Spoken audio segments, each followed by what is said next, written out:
बहुत सारे रिजल्ट्स आए और ऐसे में अब निवेशकों के मन में सवाल होगा कि भाई ये नतीजे आ गए, ये नतीजे कैसे हैं और उसके हिसाब से किस तरीके से शॉर्ट टर्म और लॉन्ग टर्म की रणनीति अपनानी चाहिए। तो सबसे पहले हम लोग आगे बढ़ते हैं और बजाज फाइनेंस की ही बात कर लेते हैं, क्योंकि बजाज फाइनेंस ने अपने नतीजे पेश करे और उन नतीजों के बाद जो है स्टॉक में दबाव देखने को मिल रहा है। तो एक बार हम लोग नतीजे लेके आते हैं। ये देखिए आपके सामने नेट प्रॉफिट जो है करीब 22% की साल दर साल के हिसाब से यहाँ पे ग्रोथ देखने को मिली। रेवेन्यू के मोर्चे की बात की जाए तो यहाँ पे 21% की यहाँ पे तेज़ी देखने को मिली। अगर आप यहाँ पे एनआईआई की बात करें, नेट इंटरेस्ट इनकम की बात करें, तो 22% का उछाल यहाँ देखने को मिला। जीएनपी जो ग्रॉस यहाँ पे एनपी है उसमें यहाँ पे आप देखिए बढ़ता हुआ देखा है यहाँ पे, और प्रोविजनिंग में भी यहाँ पे बढ़ोतरी देखने को मिली है। आपसे अम्बाला मैम मैं समझना चाहूँगा, क्योंकि एक तो यहाँ पे जीएनपीए जो है ग्रॉस एनपीए बढ़ा, प्रोविजनिंग बढ़ी, और ख़ास तौर पे जो दबाव दिखा वो एमएसएमई सेक्टर पे दिखा है, यहाँ पर उस पर काफ़ी ज़्यादा दबाव देखने को मिला है।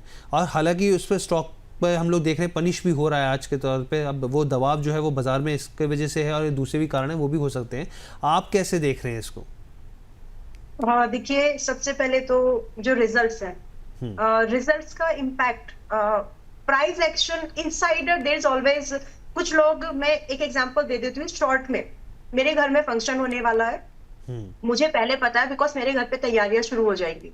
इनविटेशन कार्ड लोगों के पास बाद में पहुंचेगा और वो बाद में आएंगे, खाना खाएंगे और चले जाएंगे। The same thing happens with price also. Price अगर पहले से हलचल कर रहा है, मूव कर रहा है, तो रिजल्ट्स का अंदाजे पहले से लग जाते हैं अक्सर। और अब यहाँ पर ये चीज चाहे तो इसको बाद में भी कोरिलेट करके लोग देख सकते हैं, समझ सकते हैं। तो वही चीज यहाँ पर ऑलरेडी इंटैक्टेड हो चुकी है। प्राइस मार्केट बहुत मूव कर रहा था लेकिन ये कंसोलिडेशन में था, ठीक है।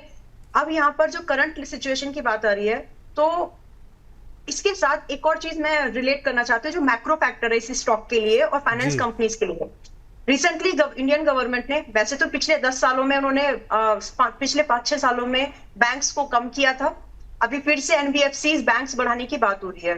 तो जब ये होगा, सोच के देखिए, जब ये होगा तो जो कंपनीज ऑलरेडी एनबीएफसीज फील्ड में या फिर फाइनेंशियल सर्विसेज में, स्मॉल बैंक सेगमेंट में जो काम करती है, उनके रेवेन्यू, उनके स्टेक पर असर पड़ेगा।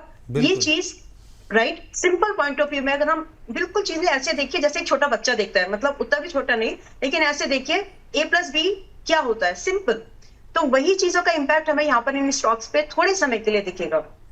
इस डेवलपमेंट को आने में समय लगेगा, लेकिन प्राइस रिएक्ट कर रहा है, चाहे वो 1 साल लगे, दोबारा इस चीज के ऊपर रिएक्शन नहीं मिलेगा हमें, एक ये बात पक्की है।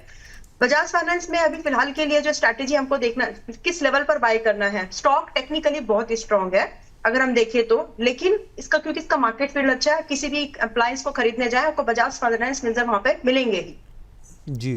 तो आप इसको 850, 840 इस रेंज का वेट कर लीजिए। आए तो ही खरीदिए, अदरवाइज कोई बेटर अपॉर्चुनिटीज देखिए। आए तो ही खरीदिए, अदरवाइज सिंपली इग्नोर। तो फिलहाल यही वर्डिक्ट है। और ओवरऑल मार्केट में फिर से वही बात है, आने वाले समय में जैसे कि हम देख रहे हैं कि एनपीएस और थोड़े से इंक्रीज हो सकते हैं। जिस तरह से इन्फ्लेशन इंक्रीज हुआ है, लोगों की सैलरीज, लोगों के पैसे इंक्रीज नहीं हुए हैं एंड प्रीमियमाइजेशन इंक्रीज हो गया है। ठीक है मैम, ठीक है। और इसके अलावा बहुत सारे और कंपनियों के नतीजे आए। ट्राइडेंट की बात कर लेते हैं। ट्राइडेंट ने भी अपने नतीजे पेश करे यहाँ पर, और अगर आप इनके नतीजों की बात करें तो नेट प्रॉफिट जो है यहाँ पर आप देखिए बहुत अच्छा जंप देखने को मिला। 73 करोड़ से बढ़कर साल दर साल के हिसाब से 140 करोड़ पर 90% के आसपास का प्रॉफिट आता हुआ दिखा। रेवेन्यू के मोर्चे की बात करें, एक 2% की यहाँ पे बढ़त बनती हुई दिखी। एबिट की बात करें तो करीब 29.3%, और मार्जिन में भी एक अच्छा उछाल यहाँ पर देखने को मिल रहा है। ट्राइडेंट को लेकर सर बहुत सारे निवेशक जो है स्टॉक को काफ़ी पसंद करते हैं, आप इसको किस तरीके से देख रहे हैं और आफ्टर रिजल्ट्स कैसे प्ले करना चाहिए? आज भी स्टॉक में एक अच्छी तेज़ी देखने को मिल रही है।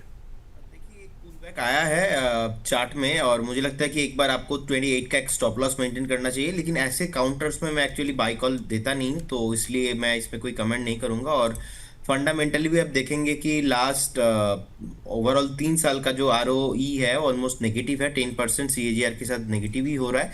सो एक क्वार्टर का रिजल्ट से तो मैं इसको बाई करने का सलाह नहीं दूंगा। आप जिनके पास है आप 28 का एक स्टॉप लॉस मेंटेन कीजिए, और 34 के आसपास एक रेजिस्टेंस है, 34 के ऊपर अगर सस्टेन होता है तो उस केस में इसमें और भी ज़्यादा मोमेंटम पॉसिबल है, लेकिन ऐसे कंपनी में मैं बाई कॉल जनरेट नहीं करता। 32, 31 और स्पेशली यहाँ पे फंडामेंटल थोड़ा बहुत मिला जुला रहता है, सो मेरे तरफ से ना होगा। ठीक है, आपकी तरफ से ना होगा और बिल्कुल सही बात है। एक सवाल हम लोग ले लेते हैं यहाँ पे फटाफट से गौरव त्यागी जी का। मैम आपसे मेरा सवाल है, ये एनएचपीसी इन्होंने 96 के भाव पे 400 शेयर ले रखे हैं। बहुत सारे निवेशक एनएचपीसी को लेके लॉन्ग टर्म की ग्रोथ स्टोरी मानते हैं, मल्टी बैगर मानते हैं कि कब होगा देखना मिलेगा, क्योंकि 100 से नीचे वाले स्टॉक के ऊपर तो सबसे ज़्यादा बुलिश होते हैं जो रिटेल निवेशक हैं। आप कैसे देख रहे हैं एनएचपीसी को, क्योंकि अभी तो जो इनका भाव है वो काफ़ी ऊपर का 96 का भाव है और 85 पर ट्रेड कर रहा है। ओके, सबसे पहले हम स्टॉक की बात करेंगे, फिर इसके रिलेटेड कुछ इंपॉर्टेंट है जो समझना चाहिए, वो मैं डिस्कस करना चाहूंगी जी। फिलहाल ये स्टॉक अभी 85 के आसपास पे है। इसको ग्रोथ स्टोरी के लिए भी आप कोई भी अच्छी चीज खरीदो लेकिन अच्छे भाव पर खरीदो। इसको एक थंब रूल बना लेंगे तो आपकी जिंदगी में as a investor and as a trader थोड़ा सा कम पेन आएगा। मार्केट में है तो पेन तो रहेगा ही, लेकिन you will be a little lower pain as compare to उनके जो महंगी चीजें खरीदते हैं मोमेंटम में जा रहा है और जाएगा वो सोच के। तो रियलिटी चेक पर, रियलिटी ग्राउंड पर ऐसी नहीं होती है। अभी इस स्टॉक में जो मैं फ्रेश बाय करना है फिलहाल के लिए बाय नहीं है। फर्स्ट ऑफ ऑल अगर किसी को ट्रेड करके इसमें कुछ करना है तो आप इसको सेल एंड राइज के ट्रेड में अप्लाई कर सकते हैं, बिकॉज इट्स इन डेरिवेटिव। अगर बहुत ज्यादा अमाउंट आपकी इन्वेस्टेड है तो आप इसको अपने ऑप्शन से आप इसको कवर करके रख सकते हैं for the down line of the 1 month only. और इसमें जो आ सकने वाला भाव है आने वाले समय में, इट कुड बी 82 टू 83। तो आप ये समझ के चले आपके करंट लेवल से यहाँ आसानी से और 3% के आसपास का डाउन साइड पॉसिबल है। 82-83 के आसपास जब आता है तो वहां पर फ्रेश बाय ले सकते हैं। और रही बात जो आपने एक दूसरी बात बोली यहाँ पर हर्ष जी की प्राइस 100 रुपए के नीचे वाली चीजों पर लोगों को लगता है ज्यादा वहां पर एक मोमेंटम रहता है। उसका एक रीजन ये तो बड़ी बड़ी कंपनीज भी करती हैं। एमआरएफ को अगर हम साइड कर दे तो एमआरएफ एक एक्सेप्शनल केस है जो 1.5 लाख को होने के बाद भी अपने स्प्लिट नहीं ला रहा है, वो सब नहीं कर रहा है। लेकिन ज्यादातर कंपनीज चाहे वो रिलायंस हो या बजाज फाइनेंस जैसी कंपनीज हो, फिनसर्व जैसी कंपनीज हो, एचसीएल टाइप्स कंपनीज हो, जब भी उनके भाव बढ़ जाते हैं यानी प्राइस जब चार्ट पर महंगा दिखने लगता है तो वो यहाँ पर उसको तोड़ देते हैं, स्प्लिट लाते हैं और भी वेरियस रीजन से। तो ताकि लिक्विडिटी आ सके, और जो 100 रुपए के नीचे वाले स्टॉक्स में लिक्विडिटी आपको मिलती है, ये एक सबसे बड़ा इंपॉर्टेंट फैक्टर होता है। तो यहाँ पर आप देखिए फ्यूचर एंड ऑप्शन में है, मैं इसी के लिए इस पर थोड़ा सा ज्यादा बोल रही हूँ इस स्टॉक पर, क्योंकि यहाँ पर थोड़ा दबाव रहेगा and you can encash it in future and option because ये है डेरिवेटिव में, इसको यूज कर सकते हैं। ठीक है, बिल्कुल सही बात बोली आपने, क्योंकि यहाँ पर जो है स्टॉक स्प्लिट की लगातार खबरें सुनते हैं और एक निवेशक जो होता है वो चाहता है कि उसको अगर स्टॉक सस्ते में अच्छी क्वालिटी का मिल जाए तो उसमें बुराई क्या, और इसीलिए स्टॉक स्प्लिट जैसी चीज़ें जो है कंपनी की तरफ से लाती हैं ताकि वॉल्यूम को भी बढ़ाया जा सके, लिक्विडिटी भी बढ़ाई जा सके। यहाँ पर अब हम लोग REC के नतीजों की बात करते हैं और इस स्टॉक के ऊपर भी जो है रिटेल निवेशक काफ़ी बुलिश रहते हैं और उनको लगता है कि ये आगे चल के भी एक अच्छा काउंटर बन सकता है। अगर हम रूरल इलेक्ट्रिफिकेशन कॉर्पोरेशन के नतीजों को देखें तो आप देखिए नेट प्रॉफिट जो है उसमें करीब 29% का जंप देखने को मिला है साल दर साल के हिसाब से। रेवेन्यू के मोर्चे की अगर हम लोग बात करें तो यहाँ पर करीब 12-12.5% की तेज़ी देखने को मिली है। इसके अलावा आप देखें अगर कंपनी के डिविडेंड की बात करें तो डिविडेंड भी कंपनी की तरफ से 4.5 रुपये का यहाँ पर दिया गया है।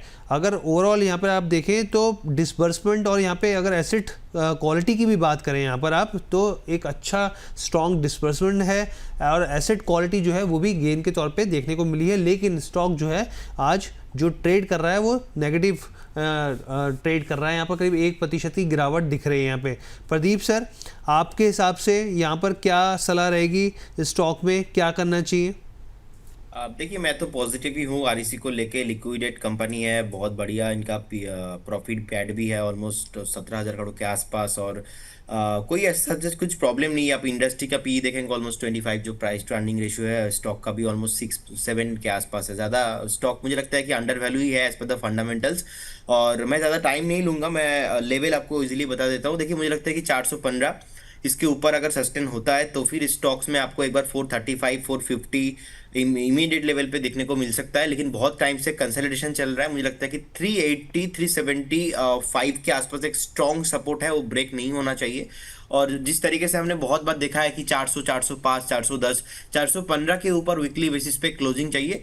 मैं नेक्स्ट अगर 1.5 से 2 साल का बात बोलूँ तो मुझे लगता है कि ये स्टॉक 550 भी पॉसिबल है। तो जिनके पास है बने रहिए, करेंट जोन से भी आप बाय करके जा सकते हो with a stop loss of 380। जो ट्रेडर है उनके लिए, अगर आप as a investor long long term view देख रहे हो तो मुझे लगता है कि 350 या से 50 रुपीज का एक स्टॉप लॉस मेंटेन कीजिए। मुझे लगता है कि यहाँ से 150-200 पॉइंट और भी ऊपर पॉसिबल है, जिस तरीके से फंडामेंटल है, टेक्निकल भी है, और जी। टेक्निकली इसके अंदर ब्रेकआउट आने वाला है ऑलमोस्ट 415 के ऊपर। 415 के ऊपर ब्रेकआउट आने वाला है। एसबीआई लाइफ की बात करते हैं, इसके भी नतीजे आए यहाँ पर, और अगर आप इनके नतीजों को देखें यहाँ पर तो जो नेट प्रॉफिट है उसमें करीब 14% के आसपास का जंप देखने को मिला। अगर आप यहाँ पे टोटल APE की बात करें यहाँ पर, जो देखिए AP जो होता है एनुअल प्रीमियम इक्विवेलेंट होता है, बेसिकली एक मैट्रिक होता है ये लाइफ इंश्योरेंस इंडस्ट्री के जो सेल्स परफॉर्मेंस होती है उसको मापने का यहाँ पर। इसके अलावा अगर आप यहाँ पर आगे बढ़ें, VNB देखें, वैल्यू ऑफ न्यू बिजनेसेस होता है, इसमें करीब 12.5% की जंप देखने को मिली है, और ये भी जो होता है एक्सपेक्टेड फ्यूचर प्रॉफिट दिखाता है VNB। और VNB मार्जिन की बात करें यहाँ पर तो इसमें भी बढ़त देखने को मिली है। अंबाला मैम, SBI लाइफ ये भी एक काउंटर है जो निवेशकों के रडार पर रहता है। आपके हिसाब से आज स्टॉक में 1% की तेज़ी देखने को मिली है। बहुत सारे काउंटर तो ऐसे भी दब गए मैम आज बाजार की गिरावट में जो एक अच्छी तेज़ी दिखा सकते थे। SBI लाइफ इंश्योरेंस कंपनी को कैसे देख रहे हैं, और पीछे HDFC लाइफ ने एक बहुत अच्छा रन अप दिखाया है यहाँ पर, और ओवरऑल इंश्योरेंस कंपनी के नतीजे भी ठीक ठाक आते हुए दिखे हैं। अभी 2-3 कंपनी मैंने देखे तो वो ठीक थे। आप कैसे देख रहे हैं इसको? ओके, सो एक कहावत है, गेहूं के साथ गुड़ भी पिसता है, सभी ने सुनी होगी जी। तो यहाँ पे कुछ वैसे से जब मार्केट के ओवरऑल इंडेक्स लेवल पर जब सेंटीमेंट बिगड़ते हैं तो अच्छे स्टॉक्स जो कि 10 कदम आगे चल सकते हैं वो 3 कदम ही चलेंगे, जो 20 कदम चल सकता है वो 5 कदम चलेगा, जो कुछ नहीं चल सकता है वो जनरली गिर जाता है जी।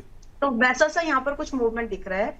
SBI लाइफ के नतीजे वगैरह सब ठीक है, कंपनी धीरे धीरे जो ग्रिप में आ रही है, अच्छे से यहाँ पे इसको कॉर्पोरेट क्लाइंट्स वगैरह का बेनिफिट मिल रहा है, लेकिन फिर भी ये दिस इज द टाइम कि मेक और ब्रेक लेवल है ये SBI life stock point of view से। इसको ऐसे रिलेट कर लीजिए, अगर आपका इंडेक्स और ज्यादा वीक रहता है कुछ मान लीजिए और 1 हफ्ता, ठीक है, तो उस कंडीशन में ये स्टॉक आपको sideways to downside में मोड ट्रेड करते हुए दिखेगा। फ्रेश ब्रेकआउट की पॉसिबिलिटीज कम आती है यहाँ पर।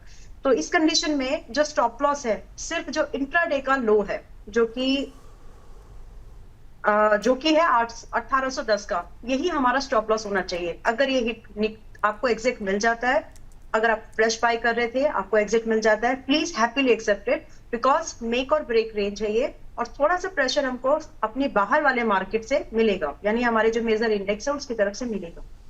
जी ठीक है। और इसके बाद और भी बहुत सारे नतीजे हैं जो लगातार आ रहे हैं, हम लोग कोशिश करते हैं फटाफट से कवर करने की क्योंकि लगातार व्यूअर्स के सवाल भी बहुत सारे हैं। एक हम लोग ले लेते हैं यहाँ पर, हमने IEX तो कवर कर ही लिया, इसके अलावा और जो नंबर्स हैं SBI लाइफ के अलावा भी हम लोग के फिनटेक की बात कर लेते हैं। के फिनटेक के भी नतीजे और आज जो स्टॉक की ज़बरदस्त पिटाई हो रही है यहाँ पर, और अगर आप देखें तो 7% के आसपास की गिरावट देखने को मिली। लेकिन नंबर्स की अगर हम लोग बात करें यहाँ पर, आप देखिए नेट प्रॉफिट जो है 13.5% साल दर साल के हिसाब से बढ़ा है। रेवेन्यू की बात करें 15% के आसपास की यहाँ पे ब्रॉडली देखने को मिली है। एबिटा की बात करें 15% ये बढ़ता हुआ दिखा है, और मार्जिन में एक हल्का सा स्लाइटली सा दबाव देखने को मिला है। लेकिन यहाँ पर जो बाजार में गिरावट आई है, जो उम्मीद की जा रही थी, स्ट्रीट की जो एक्सपेक्टेशन थी वो नहीं उतरी, अर्निंग जो है वो मिस करते हुए यहाँ पर दिखे हैं, जिसकी वजह से इस कंपनी की यहाँ पर जो है पिटाई हुई है। प्रदीप सर, यहाँ पर जो है एक फंडामेंटली मजबूत स्टॉक माना जाता है, आप इसको कैसे देख रहे हैं? नतीजों के बाद किस तरीके से ट्रेड करना चाहिए, एक लॉन्ग टर्म के हिसाब से भी और एक शॉर्ट टर्म के हिसाब से भी? ये शॉर्ट टर्म के हिसाब से मुझे लगता है कि और थोड़ा इसमें जो है प्रेशर और बनता हुआ दिख सकता है, और 1120 के आसपास एक सपोर्ट है। अगर 1120 ब्रेक होता है उस केस में आपको फिर से एक बार 1060 से लेके 1070 तक पॉसिबल है। लेकिन मेरा बहुत ही फेवरेट काउंटर है, आज नीचे आया है। मुझे लगता है कि और अगर 4-5% करेक्शन हो जाता है तो वहां से आप बाइंग स्टार्ट कीजिए, क्योंकि जितने भी म्यूचुअल फंड्स के आज के दिन में जितने भी मैक्सिमम टेक्नोलॉजी प्रोवाइड होता है ना, केफिन टेक्स वाले प्रोवाइड करते हैं। जितने भी हमारा एमपी में म्यूचुअल फंड डिस्ट्रीब्यूटर्स है, सारे ही मतलब केफिन से जो है डेटा लेता है। तो मुझे लगता है कि मोनोपोली है इनके बिजनेस में, और फंडामेंटल भी अच्छा है। ये जो आज का थोड़ा नीचे आया है और 4-5% अगर नीचे आता है तो उस केस में आपको बाई करना चाहिए स्टॉक। ठीक है, बाय करना चाहिए, यानी बाय ऑन डिप्स की रणनीति के फिनटेक टेक्नोलॉजीज में अपनानी चाहिए। इसके अलावा एक और स्टॉक है फिनॉक्स मिल्स की हम लोग बात कर लेते हैं और जो स्टॉक है उसमें एक अच्छा रनअप देखने को मिला है और आप देखिए नतीजे भी इसके ठीक ठाक रहे हैं। नेट प्रॉफिट की बात करें आप 3.4% के आसपास, रेवेन्यू के मोर्चे पर 4.5%, एबिटा के मोर्चे पर 4.7%, मार्जिन में एक हल्का सा स्लाइटली से बढ़त। और ऐसे समय में जब यहाँ पर आप देखिए रियल एस्टेट कंपनियों के जो नतीजे थोड़े से दबाव भरे हों, ऐसे में कंपनी के जो नतीजे हैं वो बेहतर रहे हैं। आज स्टॉक में एक अच्छी तेज़ी देखने को मिल रही है और आप देखिए निफ्टी मिड कैप 150 का टॉप गेनर बनकर ये उभरा है। मैम अंबाला मैम, आपके हिसाब से यहाँ पर इस काउंटर में क्या सलाह रहेगी? क्या आगे के लिए भी यहाँ पर एक कॉर्पोरेट एक्शन जिस तरीके से देखने को मिला है फाइनेंशियल परफॉर्मेंस के हिसाब से आपको अच्छा लग रहा है ये? यस, और इसमें आपका स्टॉप लॉस बहुत ही छोटा है। यहाँ पर आपका स्टॉप लॉस सिर्फ 1470 का है और अभी ये 1520 के आसपास है, 15 से 20 के पास में है, लिया जा सकता है। But keep in mind with the limited exposure. यहाँ पर हमें जो टारगेट मिलेंगे 1570 और 1620, ये दो टारगेट तो इजीली आते हुए दिखते हैं, बट इसके बाद आपको इसको ट्रेड करना चाहिए। स्टॉप लॉस अगर हिट हो रहा है then please do not hold beyond that, क्योंकि जो अंडर वैल्यूएशन फिलहाल हमको यहाँ पर दिख रही है, जो इसके पॉजिटिव रिजल्ट का इम्पैक्ट है, अगर वो सस्टेन होना है तो वो अभी ही होगा, राइट? जी, इसीलिए इसको लिमिटेड टाइम के हिसाब से छोटे टारगेट, छोटे स्टॉपर्स के पॉइंट ऑफ व्यू से देखिए। ठीक है।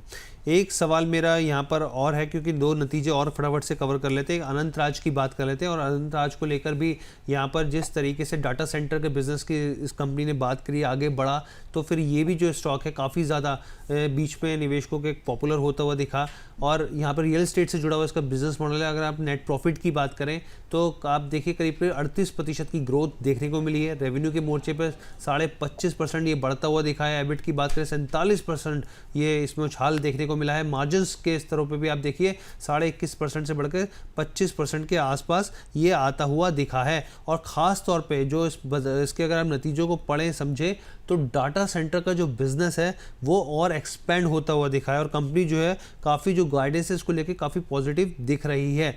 अनंत राज, यहाँ पर प्रदीप सर आपके हिसाब से, क्योंकि आज 5% की तेज़ी अनंत राज में भी देखने को मिली है और ऐसे समय में जब बाजार में गिरावट है तो ये स्टॉक एक अच्छी छलांग लगाता हुआ दिख रहा है। फंडामेंटली यहाँ पर एक इसका रिएक्शन देखने को मिल रहा है। आप इस स्टॉक को लेकर कैसे देख रहे हैं? यहाँ पर डाटा सेंटर का एक बड़ा एक एपी सेंटर बनता हुआ दिख रहा है, क्योंकि इसलिए भी क्योंकि सर एक तो रियल एस्टेट से जुड़ा है और डाटा सेंटर में सबसे ज़्यादा ज़रूरत जो होती है ना वो ज़मीनों की, जगह की सबसे ज़्यादा ज़रूरत होती है। तो इस दोनों लिहाज से आप इसको कैसे देख रहे हैं?